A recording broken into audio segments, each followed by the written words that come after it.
오늘 제목은요, 따라해 보겠습니다. 주시는 하나님, 주시는 하나님, 네, 제목을 가지고 함께 은혜를 나누도록 하겠습니다. 저희 아내가 새벽에 아침에 일어나는데 저희 아내가 누구랑 같이 자요. 저 말고 다른 남자랑 잡니다. 용민이랑 자요. 용민이랑 자는데 엄마가 딱 일어나려고 하니까는 애가 같이 깬 거예요. 그러니까 애가 뭐라고 그러냐면 엄마가 하는 게 아니라 애가 엄마 좀 더 자자, 좀 더 자자 그러더래요. 그래서 안 돼, 엄마 일어나야 돼 그랬더니 용민이가 그러더랍니다. 아유 알았어, 할 수 없지. 그럼 내가 먼저 일어날게. 네, 그러고 일어나더라는 겁니다. 오늘 받을 준비가 되어 있는 자세의 모습이라고 생각을 합니다. 네, 내가 먼저 나서서 적극적으로 하나님 앞에 나아갈 때에 우리의 삶에 큰 은혜가 될 줄로 믿습니다. 자, 여러분 어떤 할아버지가 계셨어요. 나이 드신 할아버지께서 이 할아버지가 더 늦기 전에 내가 삶의 활력을 찾기 위해서 여행을 좀 가야 되겠다 그렇게 생각을 하고 여행을 가려면 돈이 필요하잖아요. 그래서 환전소에 갔습니다. 은행에 가서 환전소에 가서 딱 가자 거기에 아주 아름다운 아가씨가 딱 기다리고 있는 거예요. 그래서 이분이 흡족한 이야기로 아가씨 나 외국에 갈 건데 돈 좀 바꿔줘 이렇게 이야기를 했습니다. 그랬더니 이 아가씨가 할아버지를 보고 환하게 웃으면서 이렇게 물어보는 거예요. 애나 드릴까요? 이렇게 물어보는 겁니다. 여러분 일본 돈 엔화를 잘못 들은 거예요. 이 할아버지가 얼굴이 굉장히 빨개지면서 당황하자 일본 여행 가는 게 아닌가 보다 생각을 하고 그러면 달러 드릴까요? 이렇게 이야기를 한 거예요. 이 할아버지가요 기가 잘 안 들리니까 완전 오해를 한 겁니다. 그래서 너무 활력이 넘치더라는 거예요. 여행 안 가도 되겠다 생각이 돼가지고 아가씨가 이렇게 말했답니다. 이왕이면 아들 낳아줘. 이렇게 이야기를 했다는 겁니다. 여러분 잘못 들어도요 우리의 마음속에 참 활력이 이렇게 생기는 때가 있습니다. 우리의 진정한 활력은 바로 하나님의 말씀인 줄로 믿습니다.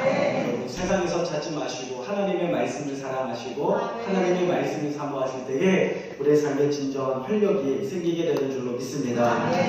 오늘 말씀에 나오는 아덴 사람들은요 그리스의 아테네를 이야기합니다. 그러니까 아테네 사람들은 종교심이 참 많은 사람들이었어요. 심지어 그들은요 신을 섬기는데 여러 신을 섬기는데요 그 가운데는 알지 못하는 신까지 다 섬기는 종교심이 많은 사람들이었습니다. 근데 여러분 가만히 되돌아보면요 왜 이렇게 많은 신들을 섬길까요? 생각해 보신 적 있으세요? 많은 신들을 섬기는 나라나 사람들 가운데 하나는요 그들이 삶에 두려움이 많다는 겁니다. 두려움이 많아요. 재난을 많이 겪었거나 전쟁을 많이 겪었거나 감당할 수 없는 무서움과 공포를 겪었던 사람들이요 두려움이 많기 때문에 신을 섬기려고 하는 마음들이 굉장히 강합니다. 주님께서 오시기에는 주전 6세기에 BC 6세기에 당시에 그리스에 전염병이 돌게 됩니다. 전염병이 돌면서요 굉장히 많은 사람들이 목숨을 잃게 돼요. 요즘에는 전염병이 돌아도 약이 좋기 때문에 병원이 좋기 때문에 금방 잡히게 됩니다. 그런데 요즘에도 사실은 전염병이 돌면 죽는 사람들이 많이 있죠. 신종플루가 생기면서 많은 사람들이 죽었고 또 급성 호흡기 증후군 메르스 때문에요 또 많은 사람들이 목숨을 잃었습니다. 나라가 발칵 뒤집히는 일입니다. 근데 당시에 병원도 없고 약도 없고 그러니까 얼마나 많은 사람이 죽었겠습니까? 인구의 절반이 죽어나가는 거예요. 이 공포를 그들의 눈에 보니까요 무서워서 견딜 수가 없는 겁니다. 그래서 그들의 마음속에는 신을 섬기기 시작했어요. 신을 섬기는데 그 당시에 전염병으로 두려워하던 그때에 에피데미네스라는 사람이 나타났습니다. 그가 신을 섬기는 사제였는데 그가 와서 신들에게 제사를 드리면서 전염병이 잡히기 시작하는데 그러면서 그들은 전염병에서 자신들을 구원하기 위하여 세상의 모든 신에게 제사를 드립니다. 아는 모든 신들, 들었던 모든 신들을 다 데리고 와서 제단을 세우고 거기서 제사를 드리게 되죠. 그래서 아테네에요 제단이 참 많이 있습니다. 많은 신들을 섬겼기 때문에요. 근데 그들이 하나가 고민이 있었었는데 혹시 그들이 미처 소식을 듣지 못했던 신들도 있을까봐 그 신으로부터 화를 입을까봐서 두려운 마음에 알지 못하는 신을 위한 제단까지 만들어 세우게 됩니다. 그리고 나서 각종 흰 양과 검은 양을 바쳐서 제사를 드리게 되는 것이죠. 그로부터 600년이 지나요. 600년이 지났지만 오늘 바울이 그 아테네에 갔을 때 600년이 지난 그 제단이 여전히 있었고요. 사람들이 여전히 그 알지 못하는 신에게 제사를 드리고 왔었다라는 것입니다. 이게 바울이 이야기하죠. 너희들이 알지 못하는 신을 내가 분명히 알려주겠다. 그분은 창조주 하나님이시고 육신이 되어서 우리 가운데 내려오신 성자 하나님 예수님이시다. 할렐루야. 그들이 알지 못하는 신에게 신을 섬기던 그들에게 진짜 신이 누구인지 분명하게 가르쳐준 줄로 믿습니다. 여러분 한번 생각해 보십시오. 바울은요 그리스도의 수도 아테네에 있습니다. 더군다나 이 아레오바고라는 것은요 어디냐면 그리스도어로 아레이오스 파고스라는 말입니다. 이 파고스라는 게 뭐냐면 언덕이에요. 언덕. 근데 이 언덕은 무엇으로 되어 있었냐면 이 당시에 아레오바고 언덕은요 굉장히 거대한 바위산으로 이루어져 있었습니다. 산인데요 통째가 그냥 바위인 거예요. 거기에서 이제 주로 이제 법원의 위치가 이곳에 있었었는데 그 아래에는요 그 마당 같은 게 있었어요. 그래서 그곳에 사람들이 모여 있으면 법원에서 법을 선포하는 사람이 재판하는 사람이 그 바위 위에 올라가서 거기서 선포하는 겁니다. 굉장히 웅장하고 굉장히 근엄하고 굉장히 엄숙한 곳이 바로 그곳이었는데 그곳에서 바로 말씀을 증거하고 있는 사람이 바울이라는 겁니다.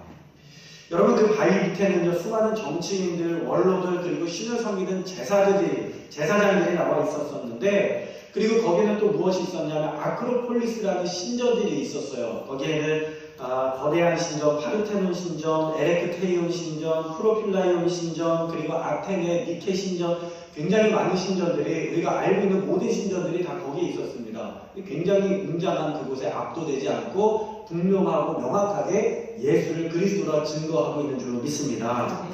여러분 아테네인들은요 자신들이 자유인이라고 생각을 했어요. 우리는 자유인입니다. 이런 자유로운 사람들입니다. 자유가 있는 사람들입니다. 생각했지만 아니었습니다. 그들은 두려움에 사로잡힌 포로들이었다는 것입니다. 포로였어요.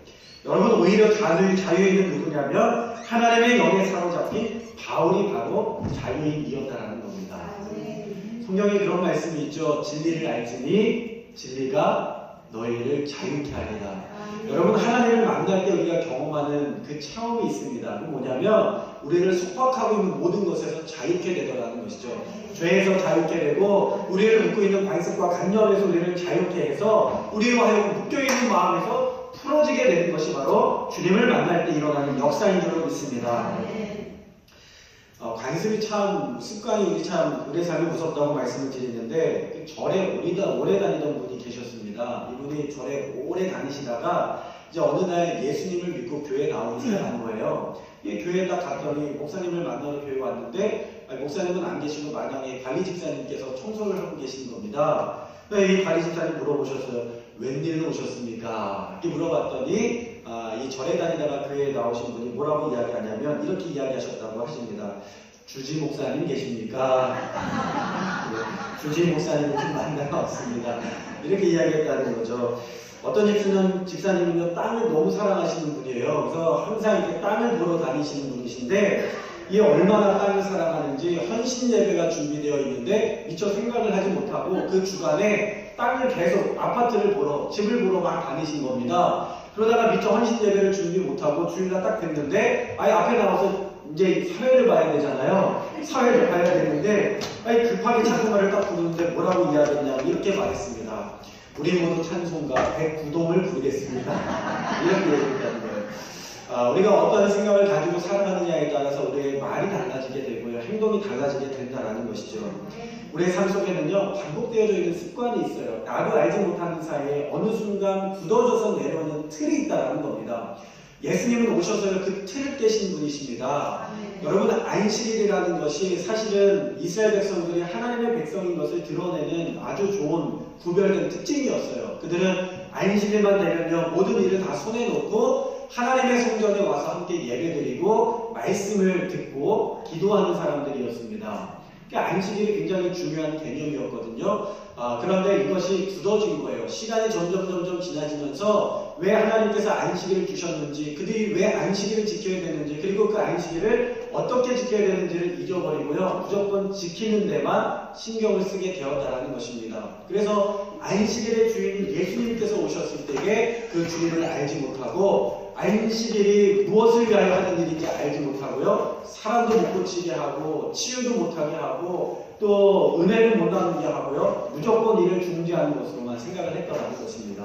예수님께서 오셔서 뭐라고 말씀하시냐면 내가 안식일의 주인이다. 할렐루야. 그리고 안식일이 사람이 안식일을 위하여 있는 것이 아니라 안식일이 사람을 위하여 있는 것이다. 이게 예수님께서 가르쳐 주시고 설명해 주셨다는 것입니다. 또 우리가 하나님의 말씀을 드릴 때요, 우리의 굳어졌던 틀이 깨어지는 역사가 나타나게 되는 거예요.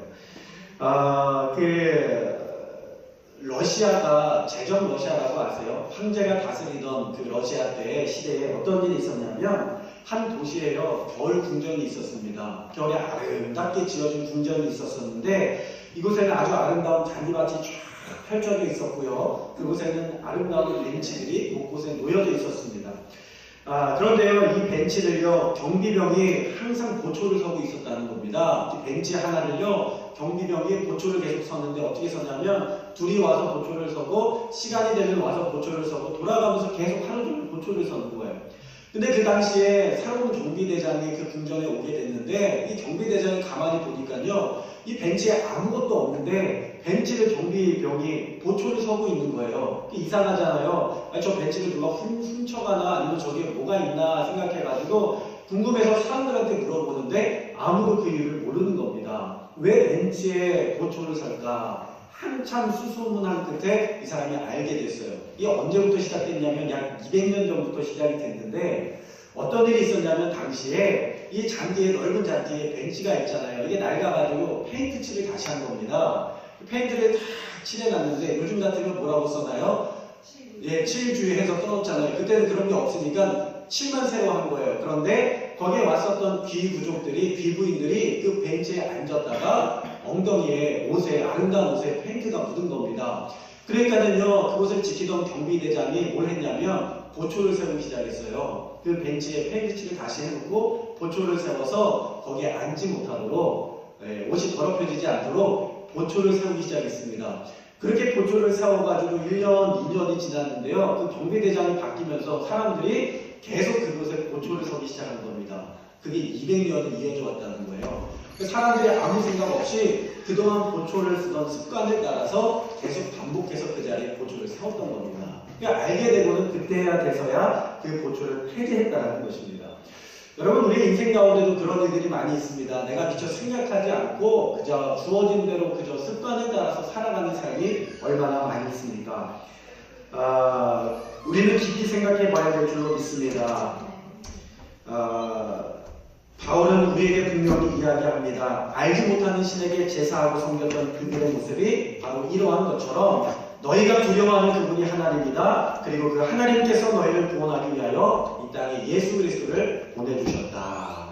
그 예수님을 믿기만 하면 너희들은 더 이상 알지 못하는 신에게 제사하지 않아도 되고 하나님에게 예배드리면 된다. 그러면 주님께서 구원의 역사를 일으켜 주실 것이다. 할렐루야. 이것이 바울의 복음의 선포의 내용인 줄로 믿습니다.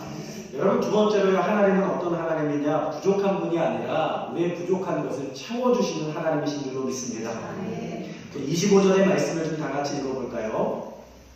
25절입니다. 시작. 무엇이 부족한 것처럼 사람의 손으로 성경을 만드셔준 것이 아니니 유명한 일에 성경하고 만물을 지으시니라.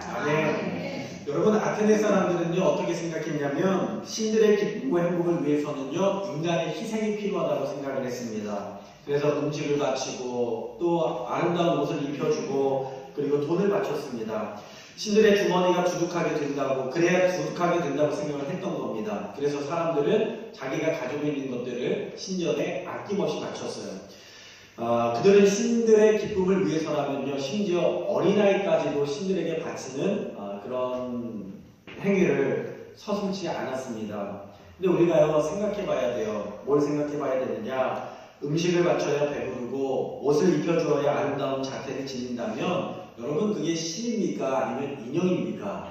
저희 집에도요 그런 그런 존재가 있습니다. 저희 둘째 수아가 하는 일이 뭐냐면 매일 인형의 옷을 갈아입히는 일입니다. 옷을 벗겨가지고 발가벗겨놓고 또 다른 인형에서 가져와서 그 옷을 입혀놓고 종이로 잘라서 만들어서 옷을 입혀놓고 막 그래요. 양말을 잘라가지고 입혀놓고 그렇습니다. 그리고 또 하는 일이 뭐냐면 먹을 것을 가져와서 숟가락으로 떠가지고 인형의 입에다 이렇게 넣어주는 거예요. 그리고 이 인형은요, 혼자서 자기 방으로 원래 제자리로 돌아오는 적이 절대로 없습니다. 어두컴컴한 구석에 처박혀 있다가 이 둘째 수아에게 발견이 되어야 간신히 자기 집으로 돌아올 수가 있는 것이 바로 인형이죠. 여러분, 이들이 믿었던 신들이, 아테네 사람들이 믿었던 신들이 바로 그런 신들이었어요. 입혀줘야 되고, 먹여줘야 되고, 움직여줘야 되고, 데려다줘야 되고, 그래야 되는 신들이었습니다. 여러분, 그것은 신이 아니라 우상일 뿐입니다. 그래서 바울은 선포하죠. 25절 말씀에서 무엇이 부족한 것처럼 사람의 손으로 섬김을 받으시는 것이 아니라 하나님은 만민에게 생명과 호흡과 만물을 주시는 하나님이다. 하나님은 받아야 되는 하나님이 아니라 주시는 하나님이다. 여러분, 우리가 하나님 앞에 드리는 것은요, 하나님의 부족함을 채우기 위하여 드리는 것이 아니라, 하나님의 물질이 부족해서 우리가 하나님 앞에 드리는 것이 아니라, 여러분, 하나님께서는요, 우리 가운데에 주시는 하나님이신 줄로 믿습니다. 이 부족하다라는 말은요, 헬라어로 프로스 데오마이라는 뜻입니다. 이 프로스 데오마이라는 말은 더 원하다, 더 요구하다라는 말이에요. 그러니까 우상은요, 더 원하고 더 요구하는 겁니다. 항상 부족할 뿐이죠. 정성이 부족하다 봅니다. 정성이 부족해. 여러분, 그러나 하나님은요, 스스로 충분하신 분이시고 부족함이 없는 하나님이신 줄로 믿습니다. 그렇기 때문에 당신의 창고를 채우고 당신의 부족함을 채우고자 사람의 물질과 헌신을 요구하시는 것이 아니라 오히려 하나님은 우리 가운데 복을 주시는 하나님이신 줄로 믿습니다.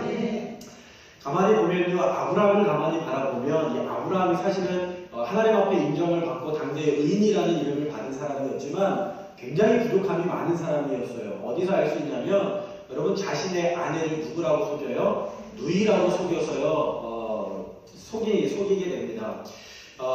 그랄왕 아비멜렉이라는 사람을 만났을 때에 가만히 있으면 되지 자신의 아내를 누이라고 속여가지고 죽을까봐, 자기를 죽이고 아내를 데려갈까봐 누이라고 속여서 그 아내를 어디로 데려가요? 그 아비멜렉의 왕궁으로 데려가게 됩니다. 근데 참 감사한 것은요, 부족한 사람을 하나님께서 챙기시더라는 겁니다. 하나님께서 그날 왕 아비멜렉의 꿈에 나타나셔서 아비멜렉아 그 사람은 너의 아내가 될 사람이 아니다. 그 사람은 이미 아브라함의 아내이고 내가 그녀를 통하여서 그의 후손을 창대하게 할 계획을 가지고 있으니 너는 절대로 그 아내를 취하지 말고 돌려보내 주어라. 그러니까 하나님께서 말씀하십니다.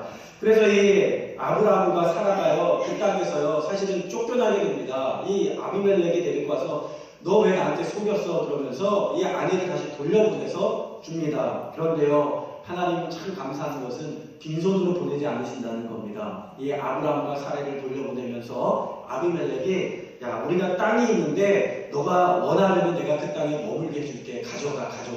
그리고 사라에게 뭐라고 이야기하냐면 은하 5,000개를 줄 테니까 가져가. 제발 가져가. 그러면서 그들을 빈손으로 보내지 않고 풍성하게 채워서 하나님께서 보내신 줄로 믿습니다.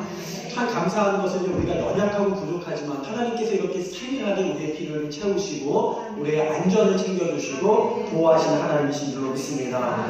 하나님은 이스라엘 백성들이 이집트에서 나올 때요, 여러분 이집트에서 노예로 풀려나면 사실 빈손으로 나오는 게 정상 아니겠습니까? 얼른 도망가야 되죠. 얼른 피해야 되죠. 그런데요, 하나님께서 이집트에서 나올 때 빈손으로 나오지 않게 하시고 많은 물질과 재물과 가축들을 가지고 나올 수 있도록 하나님께서 귀한 보물을 허락하신 줄로 믿습니다. 또 광야에 있는 가운데 하나님은 매일매일 만나의 씨앗을 허락하셔서 그들로 하여금 굶지 않도록 일용할 양식을 날마다 허락하여 주셨습니다. 하나님은 어떤 하나님이에요? 주시는 하나님. 하나님께서 아브라함과 하와를 창조하시고 뭐라고 말씀하시냐면 그들에게 복 주시며 이르시되 생육하고 번성하여 땅에 충만하라. 할렐루야. 하나님은 복 주시는 하나님이십니다. 그 하나님을 기억하시면서 오늘 우리가 이 말씀 가운데에 바울이 이야기했던 것처럼 하나님은 주시는 하나님이십니다. 하나님은 복 주시는 하나님이십니다. 하나님은 생명 주시는 하나님이십니다. 하나님은 은혜 주시는 하나님이십니다. 그 사실을 믿으시고 그 하나님을 붙들고 날마다 다 하나님께서 주시는 은혜와 축복을 누리실 수 있는 우리 오가교회 모든 성도님들이 다 될 수 있기를 주님의 이름으로 축원합니다. 기도하겠습니다.